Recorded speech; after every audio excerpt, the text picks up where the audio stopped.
Well, this is a weird sight. Rec Room is finally on Switch, and yes, I'm telling the truth this time. I've intentionally only seen a little bit of gameplay from this, so I'm not sure how it's going to run, but I am sure it will run.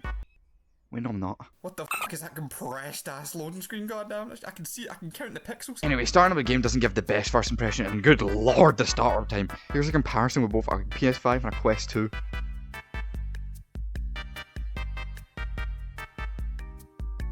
Ugh, not the best start. There's quite a bit of lag starting up your dorm, but if you pre-registered like me, you should get these really just... well, they're headphones, at least. Rec Room on Switch actually has quite a few differences, like complete removal of some things like clubs, events, and even custom shirts. I'll put a link in the description to Skull's video, he covers all of the changes. And let's ask the important questions. How did the game run? Actually, not that bad. Now, we all know how long it's taken for the Quest to even be able to run Crusader, so I had to see how it runned on Switch. And it genuinely wasn't that bad. So it wasn't anything that like stuck out as horrible. The game was playable at least. I'm not really good at screen mode, but I mean these randoms got kind of far before any noticing any real problems. The only thing that did stick out is when we died, we got sent to the void. I tried some other games like Paintball, and one thing that stood out is these textures, because what the fuck is that? Like, seriously, what is the excuse for textures being this bad? You can't just say it's because of the Switch, because look at games like Tears of the Kingdom, or even Pokemon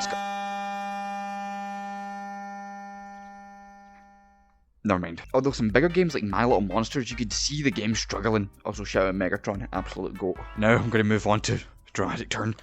Handheld mode. See, this was the part where I was meant to make it sound like the game could barely function, but it's the exact same. Can't record the game outside of the dock, so you're going to take my word for it, but other than the load speeds, it's the same. Which leads me to think they designed the game just for handheld, and didn't bother giving any sort of upscaling to docked mode. So literally everything I've said so far, I can say about handheld mode. The last point I want to make is Rec Room on a Switch is just lonely. To me at least, Rec Room was primarily a social game first. I know you can use a headset, but the Switch doesn't have a built-in mic, so if you get in a Switch lobby, it's just quiet.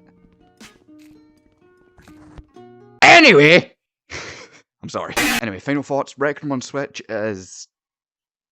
well, it's on Switch. For real though, the game runs well enough. If a Switch is all you have, go ahead, play out, you're not missing out on too much, but if you have literally any of these, there's no reason for you to switch to Switch.